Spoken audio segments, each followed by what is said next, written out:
Salut și bine ați revenit pe canalul Plecați Departe, sau bine ați venit dacă e pentru prima oară.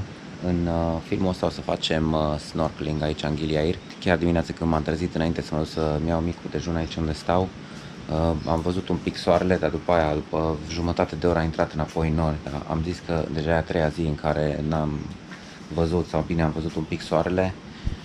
Ar fi fost mai frumos să intru la snorkeling pe soare, dar o să intru oricum așa cum e vremea și bun, iau camera cu mine. Până ajung în apă nu o să se mai audă mare lucru, pentru că sonorizarea e diferită când pun camera în carcasă subacvatică, dar poate pun niște muzică deasupra și o să fie ok. Să vedem cum e în apă la snorkeling în Gili Air. Hai să mergem!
Se pare că am o problemă cu carcasa subacvatică.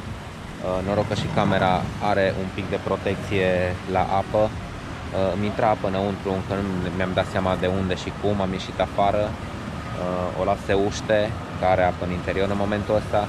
O să mai încerc fără cameră să intru să văd unde e problema și există posibilitatea ca de acum să nu mai pot filma sub apă, nici la snorkeling, nici la scufundări.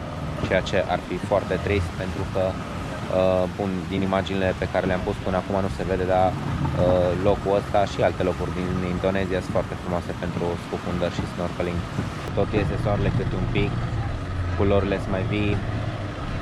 E mare păcat că am problema asta cu camera, cu carcasa de scufundări.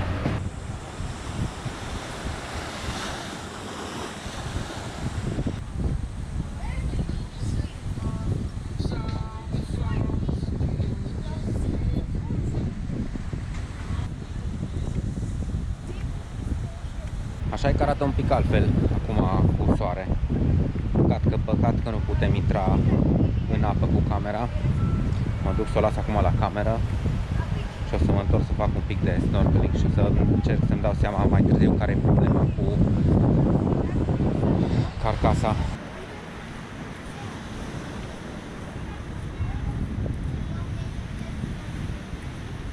Și piscina e mai atrăgătoare acum.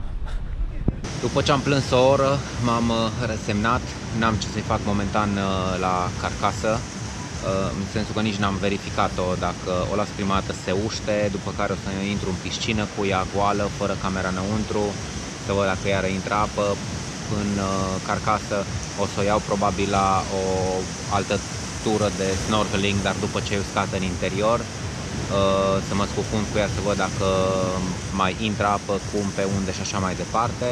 S-ar putea să fie nevoie să o arunc și să-mi caut alta dacă mai cumpăr altă carcasă aici cât stau în Indonezia. În fine, logistic nu chiar vă interesează aspectul ăsta.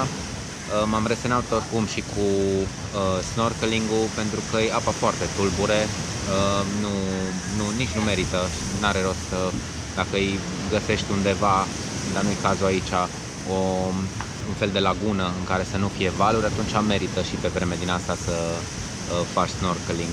Pentru că primii câțiva metri în adâncime apa-i tulbure din cauza valurilor care tot ridică suspensii de nisip și alte microorganisme în apă, respectiv vreo 4 metri aproximativ. Sub 4 metri e mai limpede, dar tot nu-i vizibilitatea aia clasică, super bună de la scufundări. Dacă o să fac scufundări, momentan sunt resemnat cu ideea că nu pot să iau camera cu mine. Momentan beau un suculeț, nu mai știu cum îi zice, nici nu are importanță. Stau la plajă, câte un pic o să merg să mănânc ceva, iau camera cu mine, oricum dacă găsesc ceva interesant, ca de obicei, filmez și vedeți și voi.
Pe drumul ăsta pe care acum n-am mai fost, dar oricum și cald. Sunt multe drumuri pe care n-am mai fost încă, pentru că sunt multe drumuri care nu erau pe vremea când a fost ultima dată. Dar trebuie să recunoaștem că plaja arată total altfel dacă iese un pic soarele. Și să mergi prin sat e diferit. Chiar dacă aici ai pustiu, e mai drăguț. Mai tot trece pe lângă mine câte un localnic cu bicicleta, cu câte o pungă în mână, cu ciuperci și mă întreabă, mushroom, mushroom. Încearcă să vând acum, cred că ori primit transport puternic de pe Lombok, pentru că azi e 31 decembrie, ajunul anului nou. Multă lume a venit deja, deși nu pare, dar a venit pe insulă. Multă lume o să vină după masa asta, special localnici, și aduc marfă proastă, marfă proaspătă, pentru că este cerere.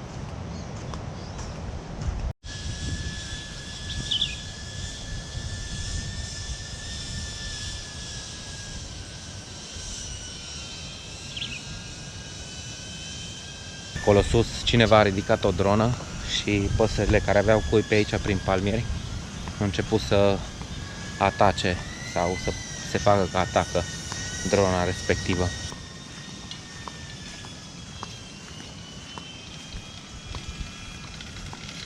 Hello. Hello.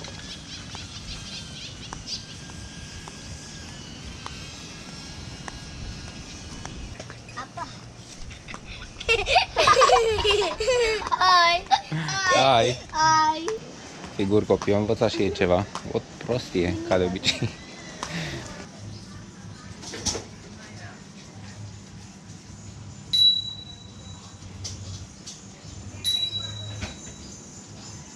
Am venit la o terasă Pineapple Resto, îi zice, unde am fost ieri, m-am întâlnit cu niște români și au mâncat toți, eu n-am mâncat atunci. Și fiecare zicea despre fiecare fel de mâncare pe care l-au mâncat, că era foarte bun, deci de la paste, la orez, la supe, acum eu o să-mi iau soto, am un fel de soto, un fel de supă de pui. legume, pui, ceva picant, zeamă fierbinte, sper să fie bună. Și dacă nu, îmi iau și altceva, dacă nu e suficient de bună. Uite, văd că e cineva care vinde baxo în stradă. Ăștia de aici nu prea mănâncă ce gătesc ei, e ciudat. Dar nu numai ei, în general, mâncătoriile își comandă mâncare. Trece unul pe stradă, vinde supă din aia baxo și își comandă baxo. Sau trece cineva și își vinde prăjeli, gorengan, își comandă gorengan de la ei. Deși și ei au un meniu, nu-și gătesc pentru ei.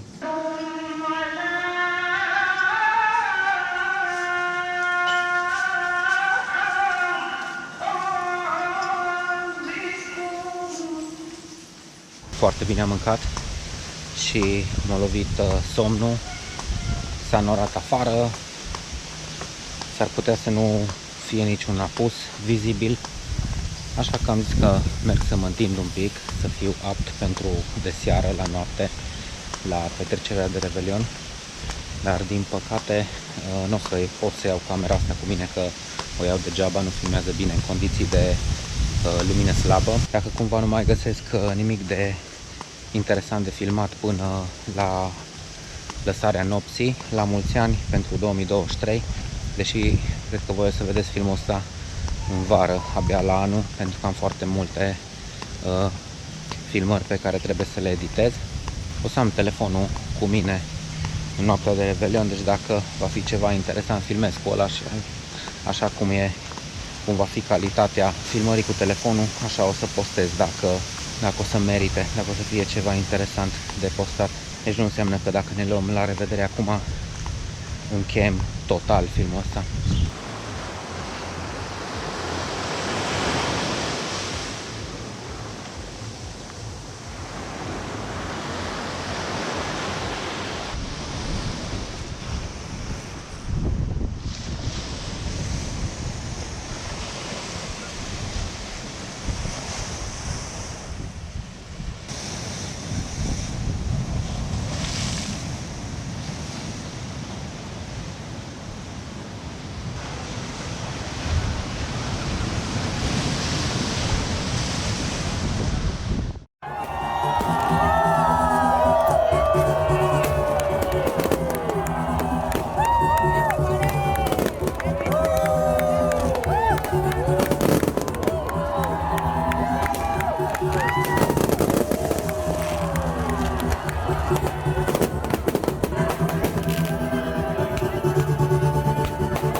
Macrel? Atatunat.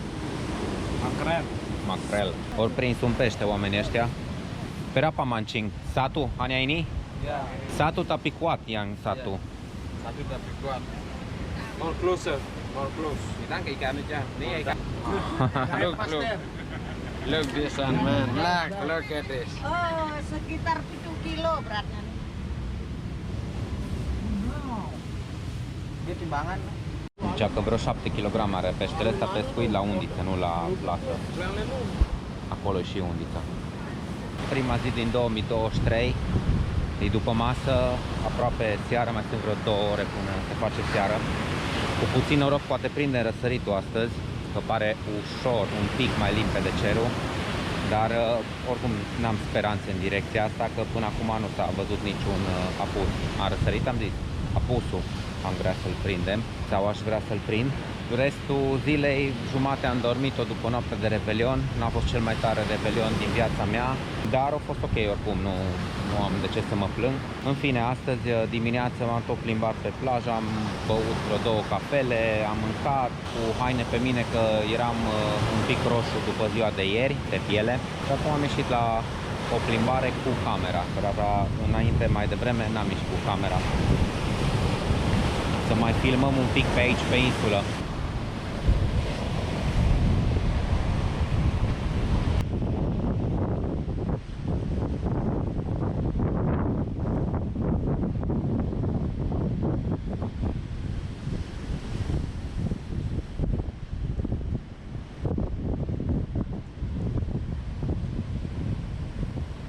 Nu știu dacă e cel mai potrivit loc de vorbit aici pe partea nordică, pentru că în continuare, ca în fiecare zi de când am venit, suflă vântul puternic. Mai încolo, dacă o să fie să vorbesc, sigur nu o să se audă foarte bine. Aici sunt cumva ascuns între ruinele unui fost resort, să zicem așa, un fel de homestay cu piscină, destul de sinistru, așa, abandonat, părăsit într-o stare degradată.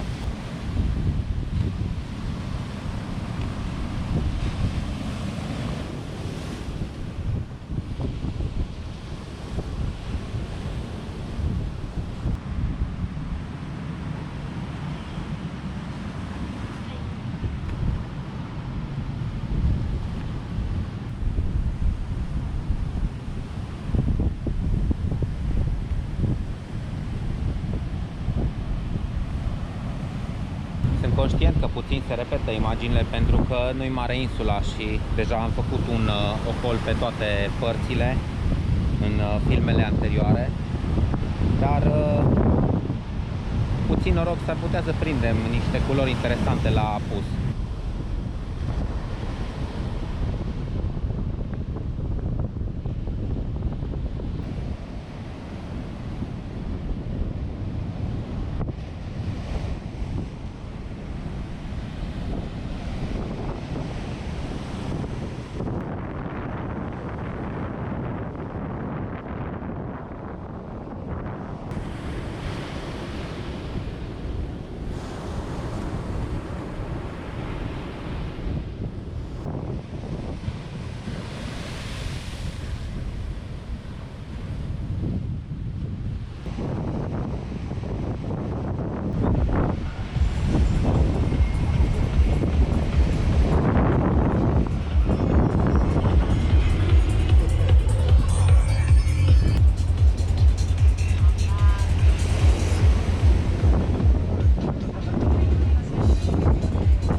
Bună dimineața!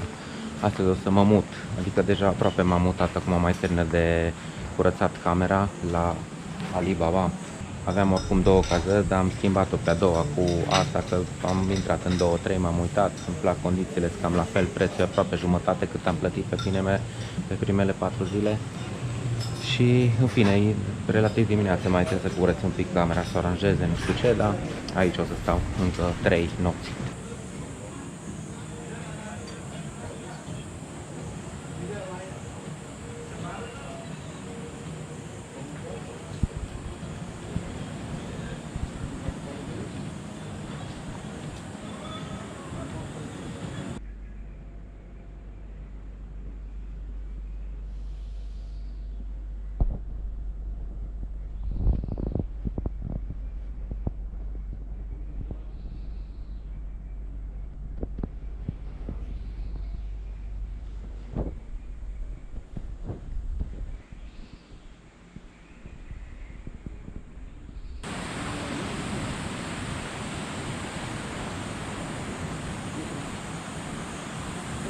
M-am cazat, m-am barberit, m-am aranjat, am făcut un duș și am mai ieșit un pic la plimbare, poate găsesc ceva de mâncare pe undeva, încerc un varung nou, așa relaxat ca după anul nou, ca la început de an. S-a mai golit pe insulă foarte mult față de ieri alalte, era de așteptat.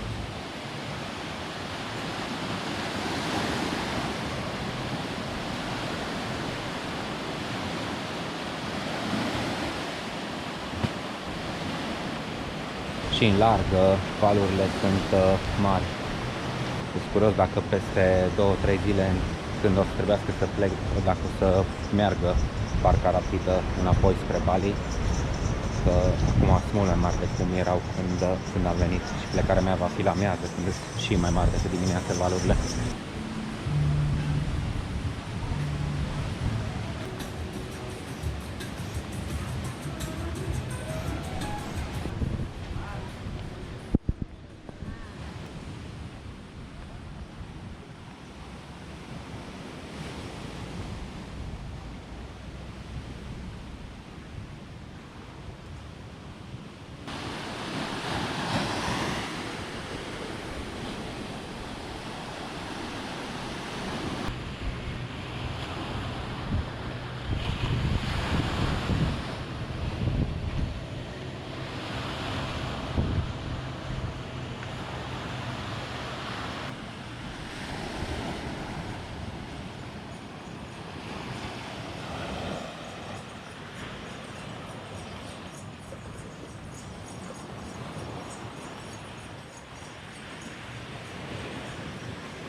It's a video? Yeah. Welcome to Gili Air. We are in Gili Air now. Yes. People, we need people to come here to our island. Without you are here, not here, so we don't have this job. So Safe. please come here. Come here, please. Bagus. You are is our hero. Yeah. This coconut press. Yang coconut press. Harganya berapa satu nanas, Bu? Nanas Ya. Harganya 25. 25. Ya, cutting. Dan Kupas. pisang Pisang mau beli berapa pisang? 10.000 Sana- apa 20.000? Ini 10.000. yang seperti itu. Ini. Hmm? Ya. Dan kelapa Kelapa 30.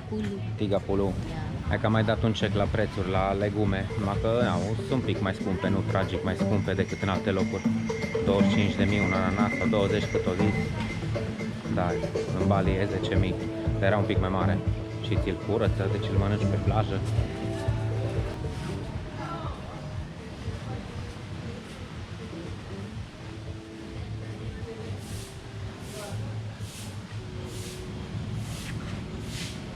Asta e școala de scufundări, ne-am făcut scufundări. Practic aici în piscină se făceau scufundările pregătitoare pentru open water, primul curs, după care în mare. Încă 4 sau câte erau la open water. Și pe vremea aia barul ăsta sau terasă ce Shark Bites nu exista.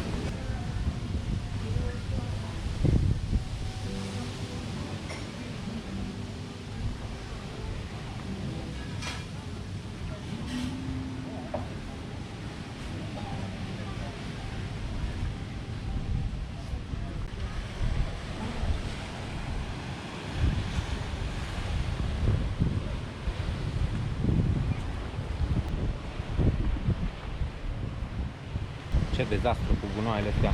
Se așteaptă să fie duse pe Lombok, dar nu cu barca, cu valurile. Trebuie să le spele valurile.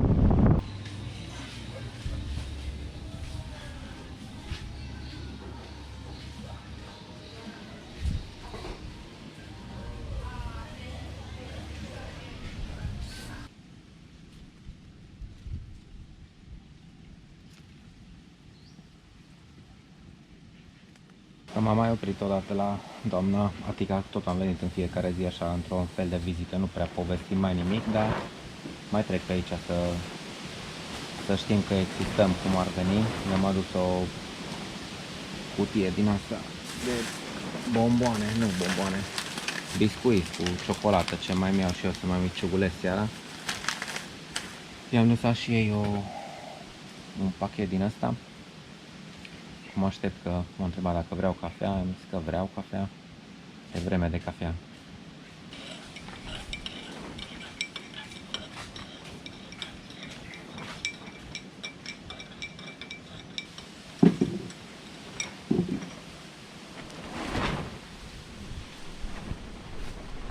Se pare că picură puțin, s-ar putea să înceapă ploaia.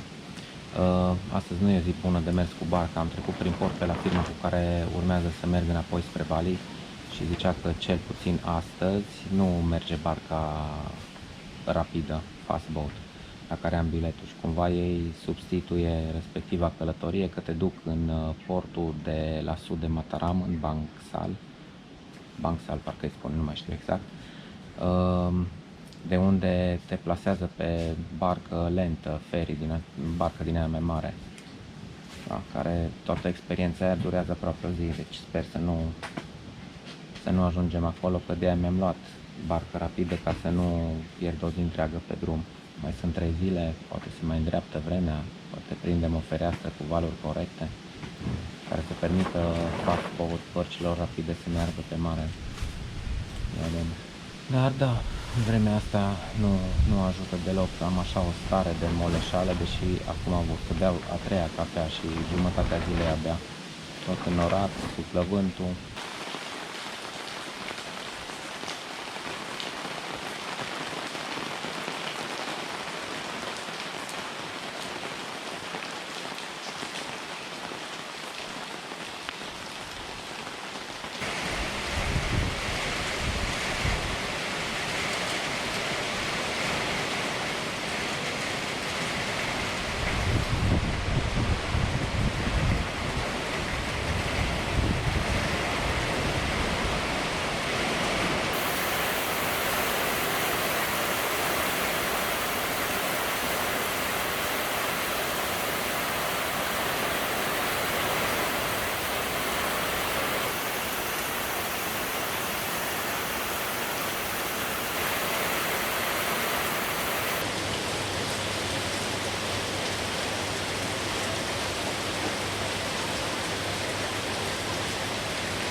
Am făcut o baie în ploaie pentru că apa de ploaie e apă nesărată și aici, peste tot până acum pe unde am gustat apa de la robinet, era sărată, la dușuri, la chivete, localuri, deci probabil că pânza freatică totuși conține sare și nu e chiar așa de pură.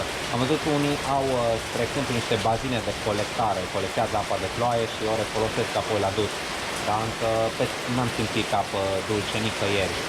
Da, și acum am profitat de ocazie, după 4 zile de ședere, totuși pot să zic că ăsta a fost primul duș corect.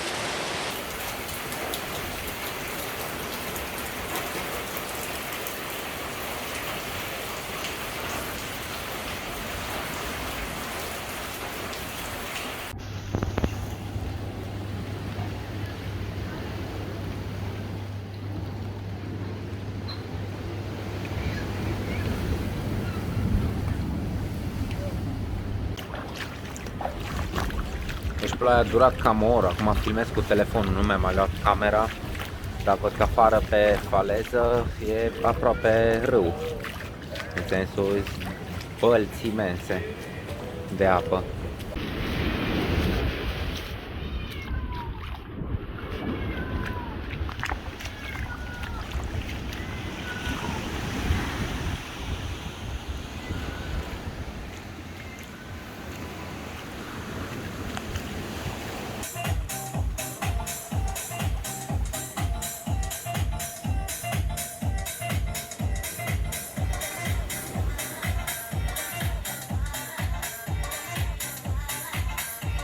Apa mării, în schimb, s-a liniștit, nu mai ies valuri în larg și e foarte caldă, foarte plăcut de făcut baie acum.